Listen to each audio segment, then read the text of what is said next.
That was an amazing 4 presentations. Thank you, everyone. I'm really excited to have all the panelists here with us today. We have some questions, and also if you're a participant, faculty, student, please do pop any questions that you have for our panelists in the chat. You're also welcome to pop on. And I just want to say I appreciate all of the panelists for sharing this amazing information. And of course, I'd love to know a little bit more. I'd like to go back to you, Matt.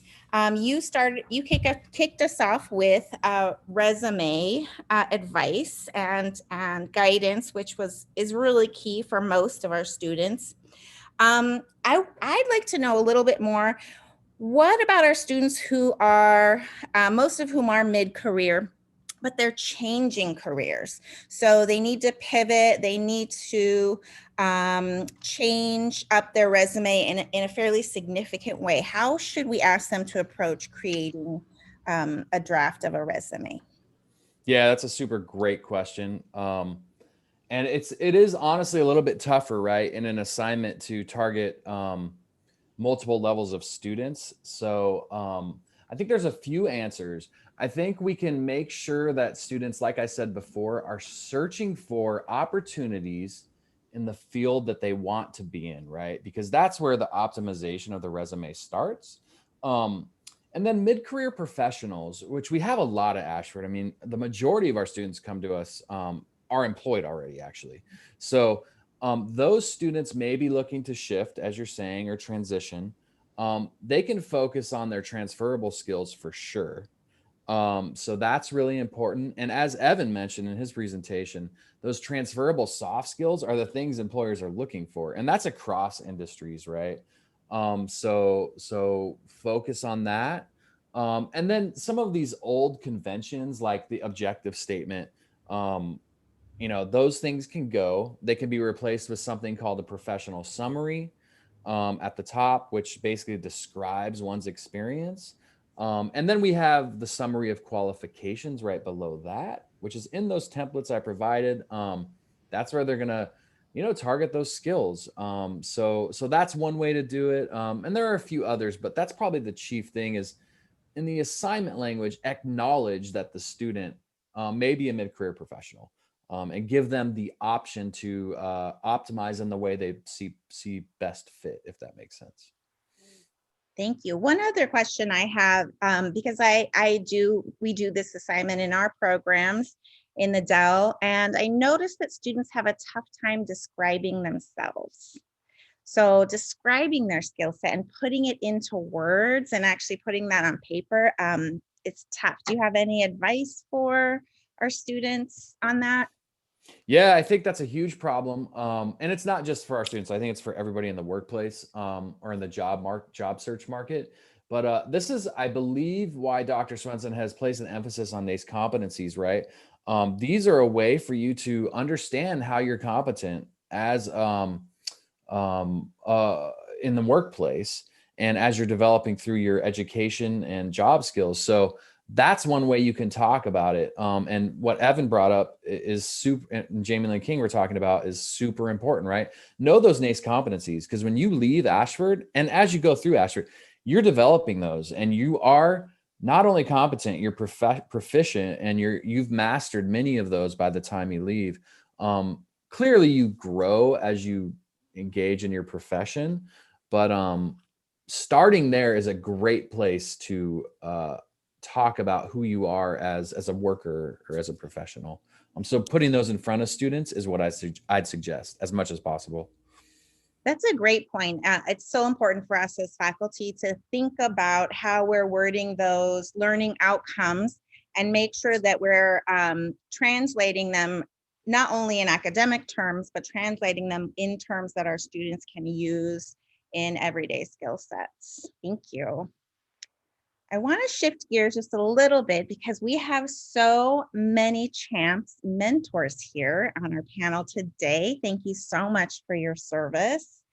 Something I would love to know, and this I'm just opening this up to the group, is have you been able to use your Champs mentor experience to professionally benefit you or to help advance your career?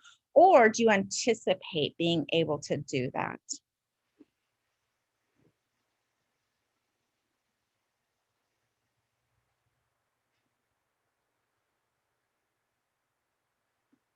Oh, T has been nominated to share.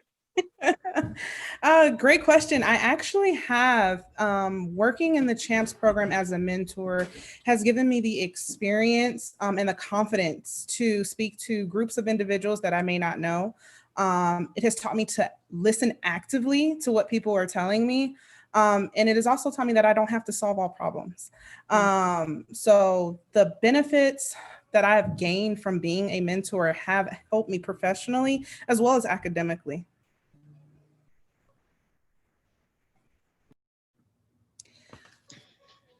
This one is also for all the group. This question is, what do we think are our biggest challenges that our students are facing today that you as panelists can really help support with? What do we need to think about in order to start tackling the issues that really face our students? I'll jump in really quick and just say networking. I mean, I think that's the biggest thing that I've encountered students have trepidation about. They don't want to seem too forward. They don't, and there are many strategies one can take. I mean, Champs is a great example of developing your personal network. I mean, this is one of the major ways you can do so. And so it's a no-brainer, right? Anything you can do to glean information around networking is going to help you, not just in the job market, but with career outcomes in general, right? So once you have that job, how do you get promoted? How do you get offered positions that are better, et cetera? How do you negotiate salary? So anyway, I'll let other folks speak, but that's what I'd say.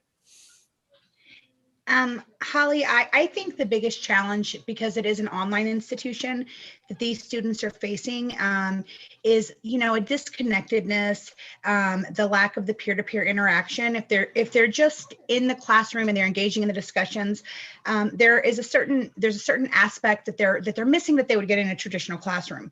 Programs like Champs and the different organizations at Ashford actually allow that peer-to-peer interaction. And like Matt was saying, they help them start building a network, and they get a network of people, who help lift them up and make them to feel supported. So that's kind of what I think the biggest problem is, kind of that gap between in the classroom and online. And I think that the programs do a really good job to mimic the on-campus experience as much as possible using video conferencing software. I think one of the biggest challenge currently, especially this year, is our students' ability to really maximize their experience as being a university student. Their time of where they're asked to be, when they're asked to be there, whether it's their current job, homeschooling a child or two or three, their schoolwork, their studies. I think a lot of our students want to be more engaged and want to be more involved.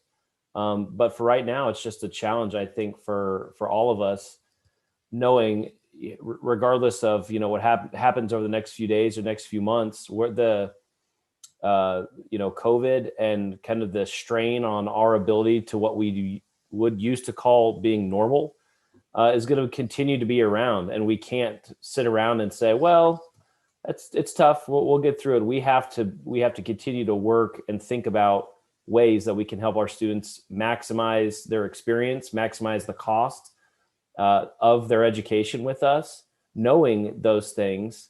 As an example, in Champs this year, we rolled out our prior learning assessment plan for our students as a way to help incentivize them to be engaged. And so instead of just purely volunteer time as a mentor or volunteering or trying to fit in a webinar at night or an opportunity to network, an opportunity for professional development, there's now an actual monetary value associated with that. Kiri handles that, with Taryn in that office. And every week we have new students that are signing up for that. And as they're participating, whether they know it or not, they're building those NACE competency skills. We're manufacturing those opportunities. They're helping themselves save time in their degree program, and they're earning college credit for it. And so I think, again, that's our job as our part in the university community. Is that's one thing. What else can we do? Knowing what we know, because we know our students need that to compete in the job market and to maximize, their experience. I think that's a challenge for all of us.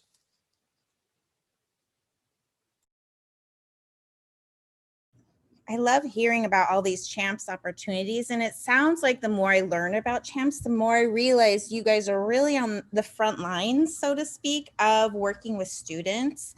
Can you give any advice to faculty, administrators? What do we really need to be thinking about to support our students during this time? This is a tough time for a lot of students.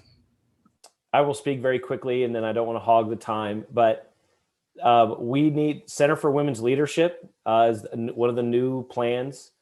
In my opinion, one of the ways you maximize the experience and support our students is be willing to put in time and build a relationship with them. CHAMPS has done a good job of peer-to-peer mentoring and building those relationships with each other. The CWL plan and that new opportunity is the best way our faculty can build more personal relationships with our students, aside from the relationships and things that they build in class. We just rolled out, we just did our first pairings actually yesterday for that plan, and we want to continue that on. And that's where really our faculty can help. Is the opportunity is there, but they have to be willing to say, you know what, I'm committed to a more improved culture of relationship building with our students, understand who they are, what they need, and making an impact on their life. And so there's no, oh, we're not sure where to go or what to do. We have the plan, we have the platform, and we need our faculty and staff members to step up and mirror what our students have been doing for each other for the last 6 years. With that, I'm not going to say anything else, I promise. Anyone else want to contribute to Holly, I can say from just a student perspective, it's not cheerleaded, but one of the biggest things with that kind of faculty-student relationship that I saw was in the Honors College program, because some of the teachers would respond to their discussion posts using video, right? So that was awesome.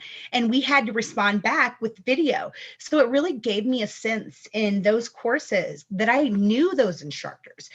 So it was much richer, and I've only experienced that in 2 of my classes, but one, the Honors Creativity Nation, and I'm trying to remember what the other one was. That's with Dr. Yvonne, but that was the biggest thing I remember from my undergraduate journey was those classes. So I think using video technology in the classroom really helps to build a relationship too. Thanks for sharing the student perspective. I do a lot of video responses, and I'm glad to know that at least someone likes them. Yeah, I definitely did, and I'm sure a lot of students benefited better from them.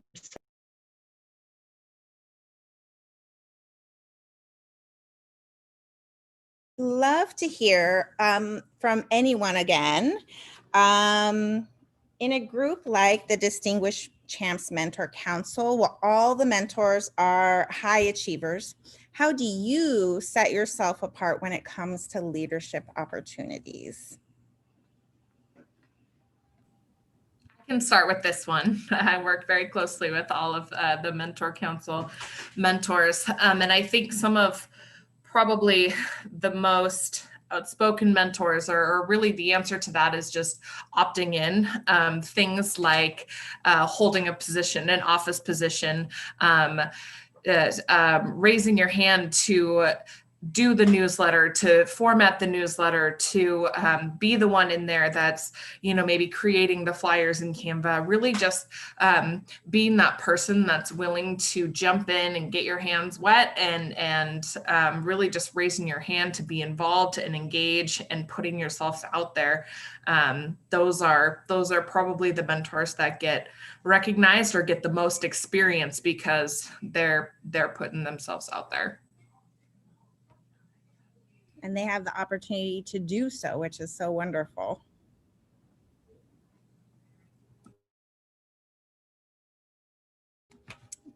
Let's shift a little bit. I'd like to go back to you, Matt.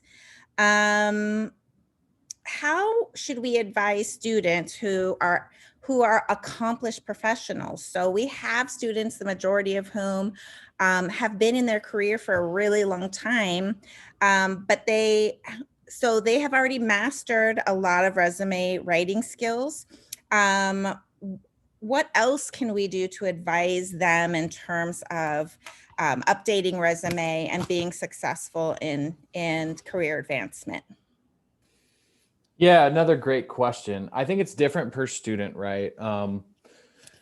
It really depends on their goals, right? So trying to flesh out their goals. The really basic thing you can do is you can send them to us. And we have Rebecca Davis, who's our manager. She advises high-level professionals, has worked with executive C-suite level people. So we have that expertise. But really, I feel like I was an adult student when I went back to undergraduate, actually. And even more so in graduate school, I was already working and sort of in my own, element, I guess. I think treating those students like colleagues is like the best thing you can do for them. Like, yes, a doctoral student, you're going to treat like a colleague, right? Like, why not an undergraduate student? Like, I remember one professor in particular, it's like, let's work on a project together. Let's write this paper together. And I think that was incredibly beneficial for me. And I've seen it work for other students too. So that's how we try to look at those level students when they come to us from a professional standpoint. So I think that perspective can be really useful. It's a student-centered perspective from an educational lens, right? So yeah, I would say that's probably the number one thing. I don't know if that's the greatest answer, but that's my opinion.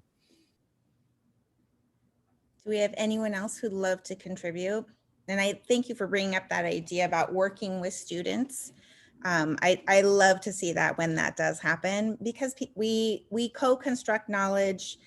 We don't teach in a vacuum. We need to be working directly with students. So, like Kiri and Evan and Jamie Lynn are doing here, right? Like, that's exactly that's where the greatest learning occurs, I think. And so yeah, absolutely, for both parties.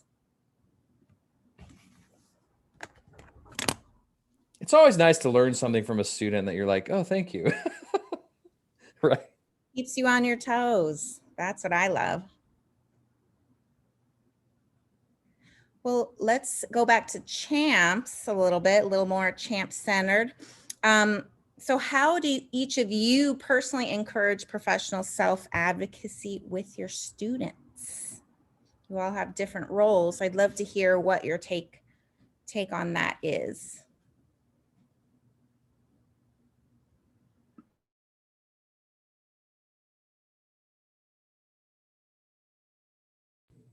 I could probably piggyback off of what I was just saying, is just encouraging my students to do things like sign up for an office role, or be willing to take more than one mentee, or really just kind of pushing them and knowing their strengths and using those to encourage them to do different things that they can get involved with. What I do is kind of similar to Kiri. I wasn't sure exactly what to say, but now you've refreshed my memory. So I try and get them involved, try and get them to come to a chat, try and get them to come to one of our events so that they can be more involved. And when I'm first making that connection and I'm meeting the student, I let them know about the student orgs that we have also, because there are 19 student orgs here at Ashford, very impressive number. And so, yeah, I really feel like getting them involved, learning to self-advocate. If you're in education, hey, guess what? We've got a club for that. If you're in business and technology, we've got a few clubs for that. So just kind of trying to get them to find their own place where they fit in so that they can self-advocate for themselves and get them involved with the Ashford community. Thank you so much for sharing. I'd love to swing back to Laurissa and her group.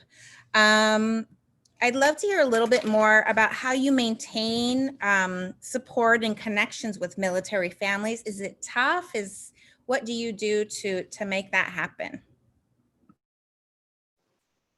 I can go ahead and answer that.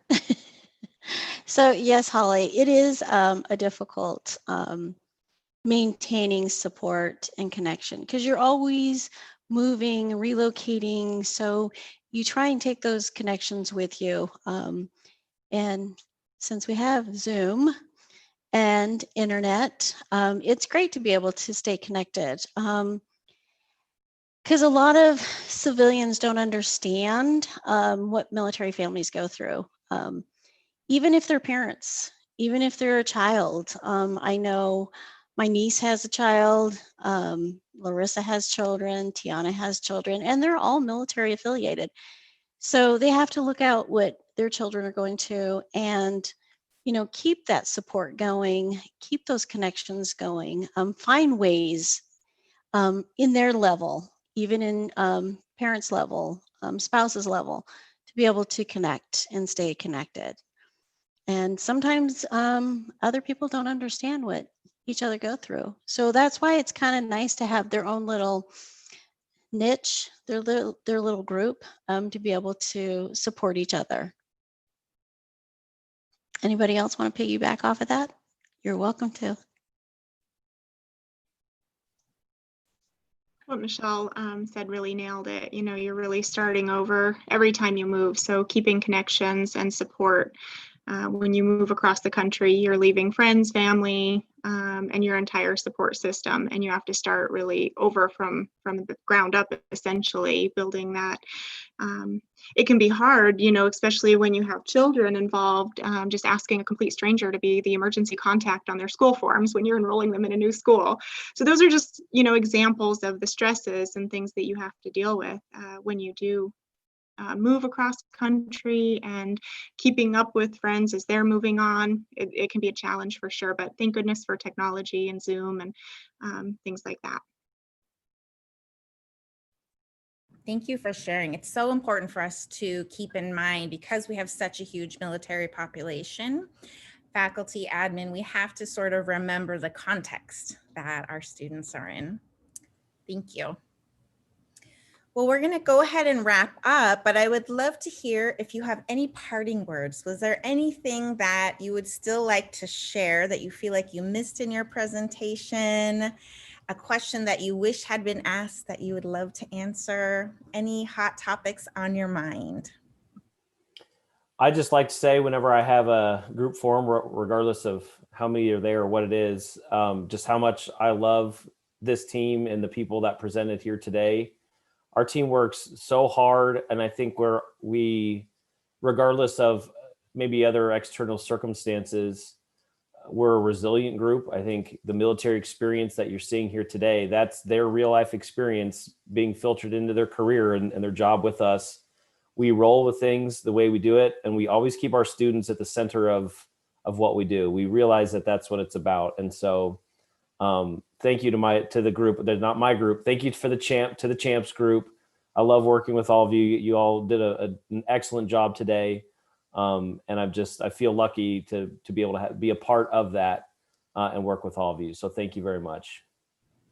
Right back at you, Evan. The feeling's mutual. Thanks, Evan. Yep. Right back at everyone. I want to thank all the students on this call or alums for sharing their stories and talking about their experience and how valuable it's been. So that's all I have to say. Thanks so much.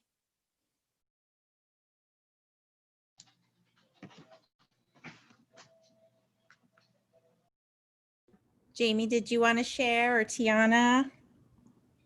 I just wanted to thank everybody for listening to us and say that I truly love the Champs team. I just, the concept is such an amazing thing to me. I believe in what it can do, and I've seen the impact that it has on students. So it's a great program, and if anyone's listening and it doesn't already know about Champs, you should definitely join. I'm going to go ahead and put the link in the chat for you. So definitely check it out. I also, from a student standpoint, am grateful for programs like the Champs and even the TLC. I mean, this is amazing. I don't know if I would have been afforded these opportunities had I not, been enrolled at Ashford. So from everyone here, from the Champs family, student org, student affairs, career readiness, the services center, I do appreciate you from a student standpoint, because you guys are just making me a better version of myself, as well as so many other students. Tiana, I agree with you so much. This is my third year presenting at TLC. And I remember that first year, I was so nervous and I didn't have the confidence, and it was really hard. And just from working with you guys, you're such an amazing team. And I started as a mentor, I got that confidence, and my interpersonal communication skills are so much better. And that is all Champs. So thank you guys. Thank you, everyone. This has been an amazing morning of presentations. This has been a great panel discussion. On behalf of the faculty and admin, I thank you for taking the time out to teach us about these wonderful opportunities. It really, I really can see Ashford coming alive through the work that you're doing. And we are very, very appreciative. I'm going to go ahead and put in the chat a brief survey. We're always looking for feedback. If you have any questions, please feel free to pop them in the chat. I'll be here for a few more minutes. And in the meantime, have a great rest of your afternoon and enjoy the rest of the TLC participation. Thanks, everyone, so much. Thanks, Holly. Thanks, Holly. Thank Bye, you, Holly. Holly. Bye, guys. Appreciate it. Thanks, Holly. Holly.